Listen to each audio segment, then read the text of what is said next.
चलिए स्टार्ट करें। नमस्कार मित्रों, आइए आज फिर से एक बार हिंदी के हिंदी का कहानी जो सिलसिला हम लोगों ने शुरू किया, आज फिर उसके पहले चैप्टर से हम लोग शुरू करते हैं। एक एक करके सभी चैप्टर को हम लोग उस पर देखेंगे। आज जिस चैप्टर के बारे में हम चर्चा करेंगे वो चैप्टर आपके सामने है, जीत जीत में निखरत हूँ। चैप्टर का नाम हो गया जीत जीत में निखरत हूँ। कहानी के बारे में हम लोगों ने इससे पहले जिस अभिनयों को देखा था उसका बहुत अच्छा रिस्पांस आप लोगों ने दिया, बहुत अच्छा प्यार दिया, इसके लिए बहुत बहुत धन्यवाद आप लोगों का। आइए हम लोग आज इस कहानी का जिक्र करते हैं। कहानी का जिक्र करने का मकसद मेरा ये है कि कहानी के बारे में आप पूरी तरह जान जाए, आपको समझ में आ जाए कि कहानी क्या है। और अगर आपको कहानी पता चल जाता है तो फिर आपको क्वेश्चन रट्टा मारने की या ऑब्जेक्टिव याद करने की जरूरत नहीं पड़ेगी। आपको कहीं से कुछ रट्टा मारने की जरूरत नहीं है, सिर्फ आप कहानी को समझ जाइए। तो ये मेरा मकसद है। तो मैं तो यही मानता हूँ कि अगर आप कहानी अच्छे से देख लेते हैं तो आपको पूरी तरह से अगर कहानी समझ में आ जाता है तो फिर आपको रट्टा मारने की जरूरत नहीं पड़ती है। और मेरा शुरू से यह सिद्धांत रहा है कि रट्टा मारने के पीछे में मैं शुरू से नहीं रहा हूँ। मैं खुद भी नहीं किया ऐसा, और मैं चाहता हूँ कि मेरे प्यारे भाइयों बंधुओं आप लोग भी नहीं करें, क्योंकि वो शख्स अच्छी पढ़ाई नहीं होती है रट्टा मार। आइए तो आज जिस कहानी के बारे में हम चर्चा कर रहे हैं उस कहानी का नाम आपके सामने बोर्ड पे दिखा हुआ है। मैंने सारी इसके इम्पोर्टेंट पॉइंट आपके बोर्ड पे लिख दिया है। अब एक एक करके सिर्फ आपके साथ डिस्कस कर लूंगा, इससे आपका पूरा कहानी कवर हो जाएगा। दूसरी बात, इसमें जितना पॉइंट लिखा हुआ है अगर परीक्षा में सवाल आएगा तो इसी से आएगा, इसके अलावा किसी चीज से आने की जरूरत नहीं। कहानी जब पूरा पढ़िएगा, कहानी बहुत बड़ा है, उसके मेन पॉइंट को हमने यहाँ बोर्ड पे आपके सामने प्रस्तुत किया है। तो आइए तो सबसे पहले जानते हैं कहानी के बारे में। कहानी है जीत जीत में निखरत हूँ। जीत जीत में निखरत हूँ, इसका मतलब समझ रहे हैं? जीत जीत में निखरत हूँ मतलब निखर रहा हूँ, जैसे जैसे कोशिश कर रहा हूँ, मेहनत कर रहा हूँ और जीत रहा हूँ। जीत रहा हूँ, जैसे जैसे जीत रहा हूँ वैसे वैसे निखरता जा रहा हूँ। इस कहानी का ये भाव है। और ये कहानी जो है एक साक्षात्कार है। क्या है? साक्षात्कार है। कहानी साक्षात्कार है। साक्षात्कार है इसका मतलब ये इंटरव्यू है। ये क्या है? इंटरव्यू है। ये इंटरव्यू किसके किसके बीच है? तो ये इंटरव्यू कहानी के जो राइटर है पंडित बिरजू महाराज, पंडित बिरजू महाराज और इनकी अपनी शिष्य जो है जिन्होंने इनसे डांस सीखा है उसका नाम है रसीम वाजपेयी। इन्होंने रसीम वाजपेयी ने पंडित बिरजू महाराज का इंटरव्यू लिया, साक्षात्कार लिया। परीक्षा में आपसे सवाल पूछेगा जीत जीत में निखरत हूँ, कहानी की विधा क्या है? तो आपको लिखना है साक्षात्कार। जैसे होता है ना, कहानी है, निबंध है, लेखा चित्र है, ललित निबंध है, तो ये क्या है? साक्षात्कार। तो ये आपका एक पहला पॉइंट कवर हुआ, ये जो कहानी है वो साक्षात्कार है। और इसमें इंटरव्यू ले रहे हैं पंडित बिरजू महाराज के। कौन? उनकी जो शिष्य है वो आज पत्रिका में है और उसका नाम है रसीम वाजपेयी, वो इनका इंटरव्यू ले रहे हैं। तो सबसे पहले हम लोग इस कहानी के राइटर के बारे में जानते हैं। आपको पता है राइटर के बारे में जानना बहुत इंपॉर्टेंट। राइटर से रिलेटेड क्वेश्चन बहुत भयंकर तरीके से आता है, भरपूर मात्रा में आता है। तो राइटर के बारे में जानते हैं। राइटर का जन्म जो है, पंडित बिरजू महाराज का जन्म 4 फरवरी 1938 ईस्वी को लखनऊ के जाफरीन अस्पताल में शुक्रवार के दिन बसंत पंचमी से एक दिन पहले आया। ये बहुत सारे चीजें हैं लेकिन हम उसमें से ज्यादा इंपॉर्टेंट चीज निकालें। सिर्फ लखनऊ में यूपी में 4 फरवरी 1938 को जाफरीन अस्पताल में हुआ था। लखनऊ घराने के आखिरी पीढ़ी के आखिरी संतान है। लखनऊ घराने के आखिरी पीढ़ी के आखिरी संतान है, 7वीं पीढ़ी के आखिरी संतान है। और बात करें बिरजू महाराज के माता पिता भाई बहनों का, तो देख लीजिए जरा, बिरजू महाराज को 3 बड़ी बहन है। बिरजू महाराज के 3 बड़ी बहन 3 इनसे बड़ी है, जिसमें सबसे छोटी बहन जो है वो उनसे 9 वर्ष बड़ी है। सबसे छोटी बहन जो है वो उससे 9 वर्ष बड़ी है और सबसे बड़ी बहन जो है वो 15 वर्ष बड़ी है उनसे। इनसे बिरजू महाराज। अब कहानी में एक जगह जिक्र किया गया है उनके माँ का, उसके बारे में हम बात करेंगे। उनकी माँ का 28 क्या लिखा हुआ है उस पर हम चर्चा करेंगे, लेकिन आपको थोड़ा उससे पहले आगे बताएं। पिताजी जो हैं रामपुर में रहा करते थे। पिताजी रामपुर में रहा करते थे। 22 बरस वो रामपुर में रहे। कहाँ रहे? रामपुर में। रामपुर में पिताजी 22 बरस रहे। तो इनकी बहनों का जन्म रामपुर में ही हुआ है। इनके बहनों का जन्म रामपुर में ही हुआ है। अब पिताजी की मृत्यु की बात करें। पिताजी रामपुर में थे। रामपुर में थे तो थोड़ा रामपुर के बारे में जान लेते हैं, उसके बाद आगे देखेंगे। रामपुर में पिताजी थे। रामपुर में अकबर नवाब के यहाँ उनके पिताजी भी। अच्छा, पहला बात ये जान लीजिए कि बिरजू पंडित बिरजू महाराज जो है वो कथक डांसर है, कथक नृत्य करते हैं, माने कथक डांस करते हैं। तो पंडित बिरजू महाराज के पिताजी भी वही करते थे, तो उनके चाचा भी वही करते थे, तो ये वही पीढ़ी है। तो उसमें इनके पिताजी अकबर नवाब के यहाँ नाच किया करते थे, डांस किया करते थे। तो पंडित बिरजू महाराज वहाँ डांस किया करते थे। पंडित बिरजू महाराज के पिताजी वहाँ डांस किया करते थे। इनका जो उम्र था वो 5 वर्ष रहा होगा। बिरजू महाराज जी कहते हैं इंटरव्यू में ही, जब इनसे पूछा जाता है, रस्मीबाज की पूछती है, तो ये कहते हैं कि जब उनका उम्र लगभग 5 वर्ष रहा होगा तो अकबर नवाब के सामने पिताजी के साथ ये भी एक बार वहाँ नाचे थे, कथक नाचे किए थे। कथक माने समझ रहे हैं? थई था थी, ये कथक डांस होता है, वो ठुमरी वाला कथक डांस होता है। तो उसमें ये 5 वर्ष के थे तो अकबर के सामने नाचे थे। अकबर इनको बहुत पसंद करने लगे थे उसी नाच से। तो ये अकबर चाहते थे कि पिताजी के साथ साथ उनका बेटा भी वहाँ डांस करे। उनको जब भी, वैसे क्या था कि अकबर लोग जो होते थे, राजा महाराजा, आप तो जानते ही, बड़े शौकीन मिजाज के हुआ करते थे। खाना उना खिला के बाद अब उनको रात में मना हो गया कि चलो अब नाच देखा जाए, तो रात में बुलावा कभी कभी आ जाते थे, तो इनको जाना पड़ता था, चाहे कंडीशन को भी हो। ये उसमें एक जिक्र ये किए हैं। तो राजा महाराजा के यहाँ नाच किया करते थे। नाच मतलब डांस किया करते थे, कथक नृत्य किया करते थे। अकबर साहब उनको भी नौकरी पे रखना चाहते थे, उनको कुछ सैलरी भी बांध दिए थे कि आपके लड़के को इतना सैलरी दिया जाएगा। लेकिन पिताजी नहीं चाहते थे कि वो बेटा मेरा भी छोटा है वो भी काम करे, ये नहीं चाहते थे। तो वो भगवान से मनाते थे कि अकबर साहब ये भी बोले थे कि अगर आपका बेटा डांस नहीं करता है तो आपको भी नौकरी पे नहीं रखा जाएगा। तो अकबर साहब कह दिए थे ये बात। तो उनके पिताजी चाहते थे कि किसी भी तरह मेरी नौकरी यहाँ से छूट जाए और मेरा बेटा का भी जान यहाँ से छूट जाए। तो एक्चुअली हुआ लास्ट में वही, उनकी नौकरी वहाँ से छूट गई। हनुमान जी को खुश होके उनके पिताजी ने लड्डू चढ़ाया, लड्डू बंटवाया। तो इस प्रकार से वो रामपुर से नौकरी छोड़ के फिर वे लोग अपना लखनऊ आ गए।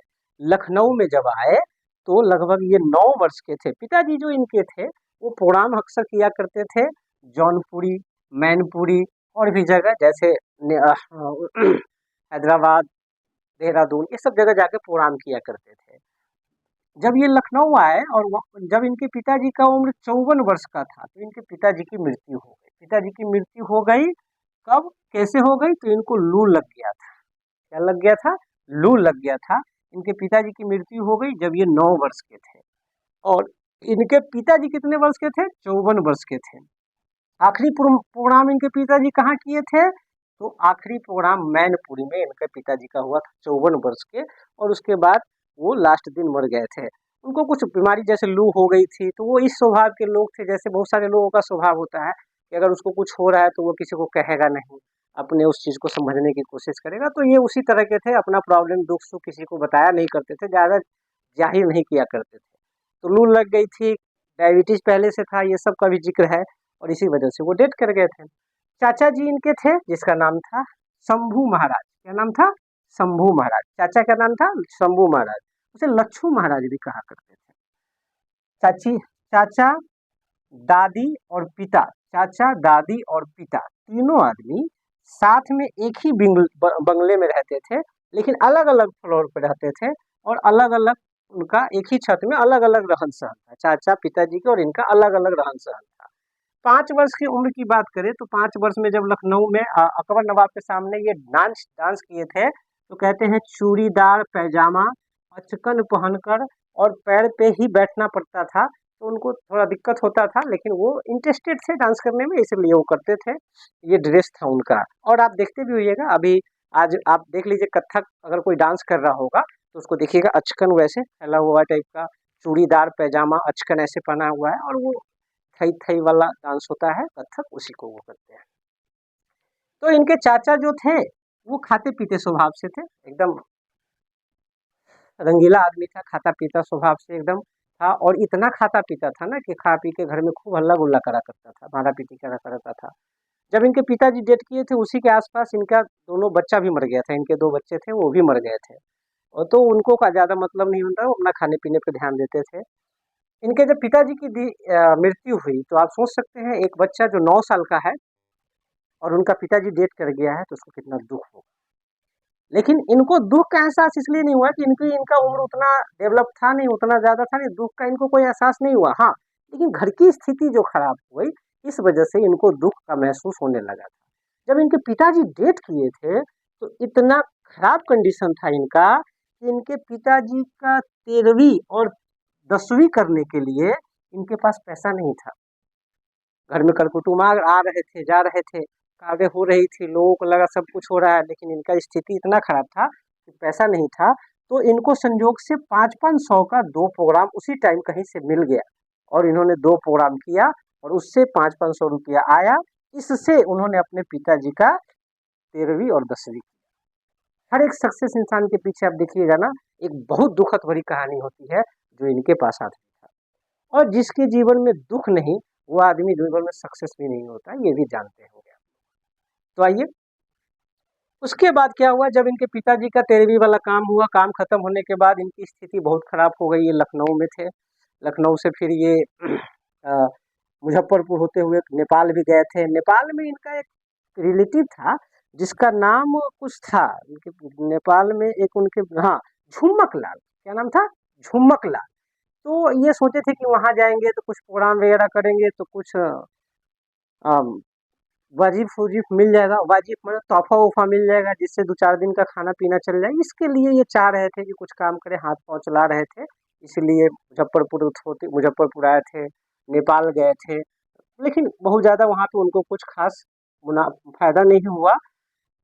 अकबर के यहाँ नौकरी छूट गई थी तो उनके पिताजी खुश होकर लड्डू चढ़ाए थे, ये बात हम लोग कर चुके हैं। इससे भी पहले आते हैं एक और बात देखते हैं। एक बात और बताना चाहेंगे, इनके पिताजी तालीम, ये कहते हैं कि पिताजी तालीम मुझे मेरे पिताजी से ही मिला। तालीम मतलब डांस जो करने का शिक्षा है इनको पिताजी से मिला। और ये जज अपनी माँ यानी अपने माँ को गुरुवाइन मानती है। पिताजी इनके गुरु हो गए, माँ गुरुवाइन हो गई। और जब ये प्रोग्राम करने जाते थे तो माँ सामने रहा करती थी, प्रोग्राम देखती थी, तो वो माँ से पूछती भी रहती थी कि माँ कैसा है, ठीक है, चल रहा है या नहीं चल रहा है, मैं अपने पिताजी जैसा कर रहा हूँ या नहीं कर रहा हूँ। तो इनकी माँ अक्सर कहा करती थी, नहीं बेटा तुम बहुत अच्छा कर रहे हो, तुम एकदम पापा पे ही गए हो। इससे उनको हौसला मिलता था। तो इस तरह से एक और बात बताते हैं कि ठुमरी या ठुमरिया, इनका कहना है कि ठुमरी या ठुमरिया इन्होंने अपने माँ से ही सीखा था। गुरुवाइन तो थी, जज तो थी, साथ में ठुमरी भी इनकी माँ ने इनको सिखाया था। पिताजी के मरने से पहले पिताजी, चाचा और वो बिरजू महाराज बिरजू महाराज तीनों ने साथ में एक डांस किया था एक प्रोग्राम में जब उनका उम्र 8 वर्ष का रहा होगा, जिसमें उनको उस प्रोग्राम में प्रथम पुरस्कार इन्हीं को मिला था। इनको बिरजू महाराज को प्रथम पुरस्कार मिला था। जब उनको प्रथम पुरस्कार मिला तो उनके चाचा कहते हैं, बड़े ही शौकीन मिजाज के थे, तो डायलॉग में बोले कि बड़े मियाँ तो बड़े मियाँ, छोटे मियाँ सुभान अल्लाह। जानते ही है, माने कहने का मतलब पिताजी तो एकदम थे ही, एकदम पूरा फेमस अच्छा डांसर थे और छोटे मियाँ भी निकल गए उसी तरह का। तो ये डायलॉग भी उनके माँ को सुनाया था। उसके बाद जब वो डांस सीख रहे थे तो पिताजी भी कहते थे कि मैंने तुम्हें डांस सिखाया हूँ। तो प्रोग्राम करे थे तो उनको 500 रुपया मिला था। तो उस 500 रुपया उनके पिताजी रख लिए, बोले कि नहीं, अपनी इनके माँ को बोले कि से तुम्हारे बेटा को मैंने डांस सिखाया है तो मैं तो गंडा बनवाने का, मैं इसका गुरु हूँ तो इसका फीस तो मैं लूंगा, मैं गंडा बनवाऊंगा। गंडा गंडा का मतलब समझ रहे हैं, सॉरी, जो भी लोग कथक डांस करिएगा ना उसको देखिएगा कमर में एक गमछा बांधा होता है, उसको गांडा बांधना बोलते हैं। वो गांडा बांध कर ही वो कथक डांस होता है। तो गांडा बनवाए थे और गंडा बनवाए थे तो उनको जो 500 रुपया मिले थे तो उनके पिताजी बोले कि मैं ये नजराना अपने बेटे से ले रहा हूँ। तो अपने माँ को बोले, उसके माँ को, कि मैं तुम अपने एक भी पैसा इसको नहीं दूंगा, ये मेरा नजराना हुआ। और 500 रुपया उनसे लिए थे गंडा बनवाने के। तो वो बड़ी ही खुशमिजाज स्टाइल में कहते हैं बिरजू महाराज कि मैंने 500 रुपया गंडा बनवाने का दिया था अपने पिताजी को। उसी दिन एक और आदमी का गांडा उनके पिताजी ने बांधा था, जगत कहार एक लड़का था, उसको भी गांडा बांधा। आगे जब ये सारे कार्य खत्म हो गए तो फिर ये दिल्ली चले गए। कहाँ चले गए? दिल्ली। दिल्ली गए हिंदुस्तानी डांस म्यूजिक में, निर्मला जोशी जी वहाँ उनको मिले थे। दिल्ली हिंदुस्तान डांस म्यूजिक में वो वहाँ 2-3 साल रहे, 2-3 साल रहे, वहीं पे काम किए ताकि उससे अपना घर द्वार खर्चा वर्चा चले। वहाँ पे वो काम करते थे। कहाँ? दिल्ली हिंदुस्तान डांस म्यूजिक में 2-3 साल काम करते थे। उस समय इनका शेड्यूल, इनका रूटीन काफ़ी टाइट था। ये बहुत मेहनत करते थे। ये सवेरे उठते थे, एकदम सवेरे उठते थे, सवेरे-सवेरे वहाँ से जाया करते थे। वहाँ हिंदुस्तानी डांस म्यूजिक में जाया करते थे। वहाँ पे प्रोग्राम काम किया करते थे। फिर काम हो रहा था, ये पार्टीशन के समय की बात है। 38 में उनका जन्म हुआ था और 47 में हम लोगों का देश आज़ाद हुआ। उसी समय पार्टीशन का भी दौर चलने लगा था। उसके बाद दंगा भी होने लगी। तो दिल्ली में 2-3 साल रहे, फिर स्थिति वहाँ का बेकाबू होने लगा था, दंगा होने लगे थे, तो ये सब लोग फिर रिटर्न लखनऊ आ गए। लखनऊ आके आर्या नगर में, लखनऊ आके आर्या नगर में 2 ट्यूशन इन्होंने पढ़ाना शुरू किया, 25-25 रुपए का, क्योंकि घर में खर्चा चलने के लिए पैसा तो चाहिए था। तो 25-25 रुपए का 2 ट्यूशन पढ़ाना शुरू किया। 25-25 का 2 ट्यूशन पढ़ाते थे, आर्या नगर जाते थे, पढ़ाते थे। आर्या नगर में पढ़ाते थे, वहाँ एक सीताराम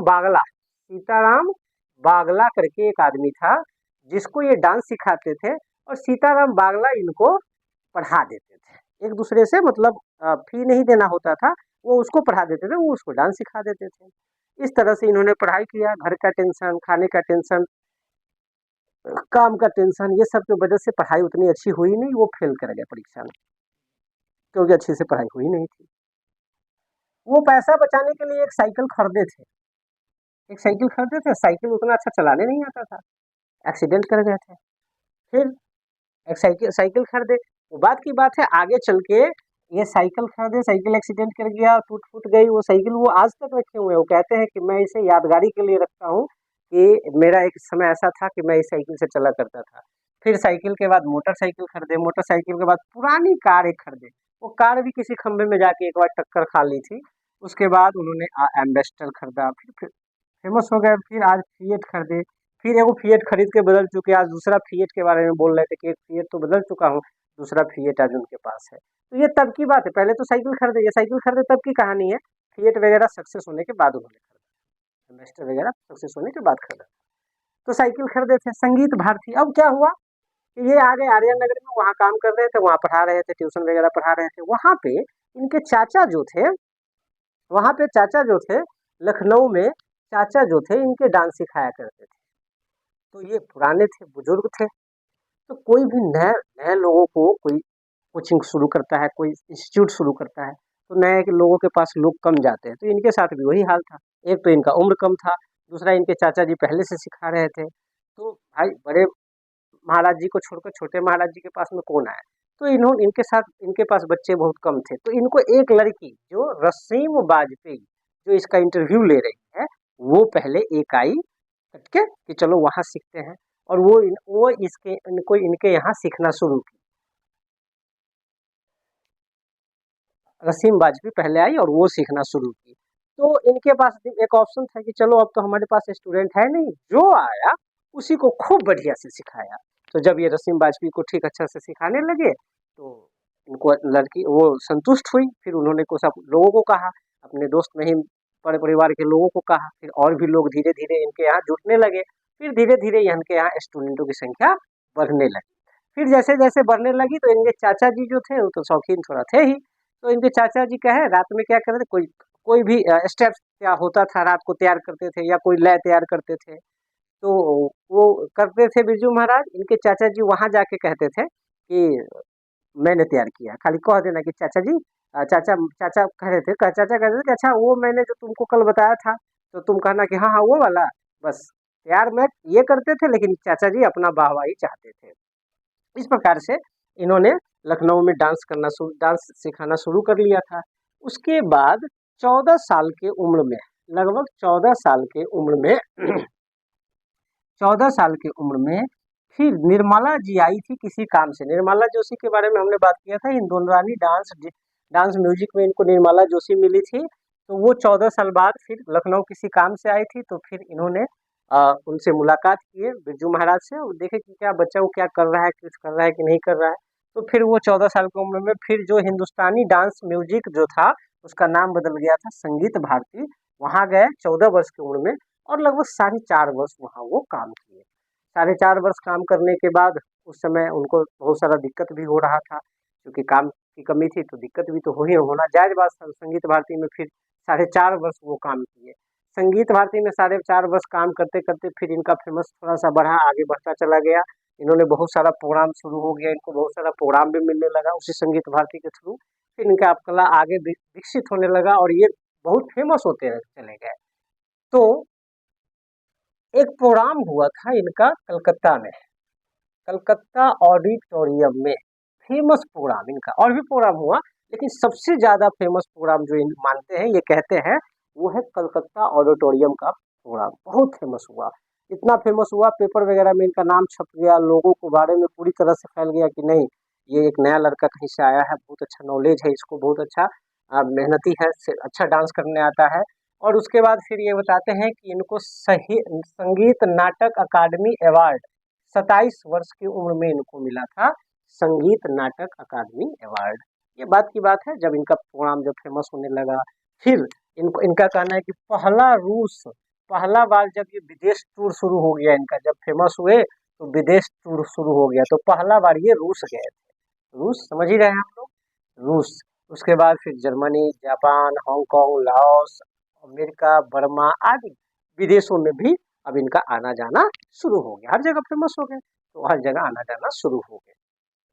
इसी क्रम में कहानी को आगे बढ़ाते हुए जब रसीम बाज की एक बात पूछती है कि एक ऐसा कोई प्रोग्राम जिसके बारे में आप यादगार पल हो, जिसके बारे में आप जिक्र करना चाह रहे हो, तो वो एक प्रोग्राम के बारे में जिक्र करते हैं। वो प्रोग्राम पाकिस्तान का है। पाकिस्तान में किसी हॉल में प्रोग्राम हो रहा था, पाकिस्तान किसी हॉल में ऑडिटोरियम में प्रोग्राम हो रहा था। प्रोग्राम बहुत शानदार चल रहा था। तो एक प्रोग्राम खत्म होने के बाद एक आवाज़ आया, पूरे हॉल में गूंज गया, सुभान अल्लाह। और ये किसी खातून का आवाज़ थी, कोई खातून बोला सुभान अल्लाह। तो ये सुने, फिर ये देखे कि वो बड़ी अट्रैक्ट थी इनसे, तो ये देखे कि मेरा मेरा जो डांस है उसके दीवाना तो लोग है ही, साथ में ये खातून ने इतना दीवानगी दिखाया कि पूरे ऑडिटोरियम में खुल के सबके सामने सुभान अल्लाह बोली। तो फिर इन्होंने अपने आप को वहाँ पे ये सत्ताना दी कि इसे देखिए, और मन ही मन सोचे कि जैसे मैं डांस के वजह से हूँ, और मेरा डांस इतना अच्छा है इसलिए मुझे लोग पसंद करते हैं। मैं तो मैं अगर डांस से अलग हो जाऊंगा तो फिर मेरा कोई वजूद नहीं। तो मैं डांस हूँ, डांस मेरे डांस के वजह से लोग मेरा दीवाना है, लेकिन दीवाना वो सही में डांस के है। मैं तो सिर्फ असिस्टेंट हूँ उस नाचने वाले का। बस इस तरह से अपने आप को मैनेज किया। फिर एक और कहानी उन्होंने बताया विदेश की। विदेश में एक जगह प्रोग्राम कर रहे थे, तो एक आदमी दौड़ते दौड़ते, कोई विदेशी था, वो दौड़ते दौड़ते एकदम परेशान होके पसीना से एकदम तरबतर दौड़ते हुए वो आए। बोले कि अरे बिरजू महाराज डर गए, अरे ऐसा क्या कर रहा है ये। फिर वो आया तो बोले क्या है, बोले कि आपके साथ सेल्फी लेना है, पिक्चर लेना है। सॉरी, सेल्फी तो आज चल रहा है, उस समय तो सेल्फी था ही नहीं, तो पिक्चर लेना है। जान के इनको तो खुशी हुई, फिर उसको बगल में खड़ा करके पिक्चर, ये सब यादगार पल उन्होंने इसका जिक्र किया है इस प्रोग्राम में। उसके बाद इस कड़ी में फिर रसीम वाजपेयी ने पूछा कि आप अपने शागिर्दों के बारे में कुछ बताइए। शागिर्द मतलब जिनको आप डांस सिखाए हैं, सीखते हैं, आप सिखाए हैं, सीख रहे हैं उसमें। तो उन्होंने कहा शागिर्दों में क्या, शागिर्दों में तो बहुत लोग हैं, लेकिन शागिर्द में लड़कियां जो होती है ना, वो कोई भी चीज़ सीखने में ज़्यादा फोकस्ड होती है। लड़का लोगों को कोई भी चीज़ में ज़्यादा मन नहीं लगता है। जहाँ तक बात करें तो लड़की में देखिए, लड़की में तो जैसे एक प्रिय शिष्य तुम हो, रसीम वाजपेयी का नाम उन्होंने पहले लिया। फिर एक शाश्वती, कह रहे कि अच्छे अच्छे घर की, अच्छे घराने की थी शाश्वती। दुर्गा बहुत तरक्की कर रही है, दुर्गा उनके प्रिय शिष्य है जो तरक्की कर रही है। थोड़ा सा पूरे फैमिली से है लेकिन तरक्की कर रही है। लड़का के बारे में बात करें तो लड़का के बारे में इन्होंने कहा जैसे कृष्ण मोहन, राम मोहन, ये सब नाम उन्होंने, प्रदीप, ये सब नाम उन्होंने बताया। तीरथ प्रताप, प्रदीप, ये सब लड़का में था। विदेशी अगर डांसर की बात करें विदेशी शागिर्द की, तो वैरोनिक, फिलिप मैकलिन टॉक, ये सब विदेशी इनके अतिथि थे, शागिर्द थे, विद्यार्थी थे जो इनके यहाँ डांस सीखा करते थे। इस प्रकार से इन्होंने अपने शागिर्दों का कुछ नाम बताया। उन्होंने इस क्रम में एक और बात भी कहा कि लड़का को डांस करने में ज़्यादा मज़ा नहीं आता है, बहुत लोग तो इसलिए डांस सीखते हैं कि कुछ डांस सीखा और कुछ आ गया, तो मतलब डांस को एक अभ्यास के तौर पे या किसी उसमें कुछ नाम बनाने के तौर पे आज लोग नहीं सीख पा रहा है। अब क्या है कि लोग थोड़ा सा सीखा, उसको कुछ काम मिल गया, उसको लगा कि चलो अब तो हो गया काम समाप्त, अब उसी से थोड़ा थोड़ा काम करके अपना जीवन यापन कर रहे हैं। इन्होंने इस कड़ी में अपने, हाँ, इनका शादी के बारे में बात करें तो एक बीच में बात हुई थी शादी, शादी के बारे में भी इनसे पूछा गया था। जब तो इन्होंने बताया, इनसे जब पूछा गया कि शादी के बारे में आपकी क्या राय है, तो इनका कहना है कि इनकी शादी 18 वर्ष में हो गई थी और अम्मा का ये एक जोर जबरदस्ती था, इस वजह से शादी हुई थी। शादी करना ये अपने जीवन में थोड़ा ज़्यादा अच्छा नहीं मानते हैं, मतलब वो एक गलती मानते हैं अपने जीवन में, लेकिन अम्मा के प्रेशर से हुआ था शादी। शादी होने का कारण ये था कि पिताजी डेट कर गए थे और ये अकेले थे, कहीं कुछ हो न जाए, इसलिए सोचे कि चलो जल्दी शादी कर लेते हैं। शादी हो गई थी 18 वर्ष की उम्र में। अब अपने बच्चों के बारे में चर्चा करते हैं। इनके बच्चे हैं मिक्की और अन्नू, मिक्की और अन्नू। तो इसी बच्चों के बारे में उन्होंने बात किया कि मैं अपने बच्चे की ही बात करें तो मेरे लड़के लोग हैं, उनको भी डांस सीखने में ज़्यादा अच्छा नहीं लगता है, वो ज़्यादा ध्यान नहीं लगा रहा है। बाकी और लोगों का तो ठीक ही है, वो लोग अपना ध्यान लगा रहे हैं। इस प्रकार से फिर जब ये तरक्की कर गए, तो अभी हमने बात किया था कि पहले वो साइकिल खरीदे थे शुरुआती अवस्था में, फिर मोटरसाइकिल खरीदे, फिर पुरानी कार खरीदे, फिर एम्बेसडर कार खरीदे, फिर एक फिएट खरीदे और कह रहे थे कि वो फिएट अब खत्म हो गया, दूसर का फिएट अब आप अभी सामने खरीदे हो। इस प्रकार से इन्होंने अपने पूरे इंटरव्यू में ये सारी बातों का जिक्र किया और यही कहानी के तौर पे आपकी किताब में पढ़ना है। तो इस प्रकार से हमारा ये कहानी, ये कार्यक्रम यहाँ तक समाप्त हुआ।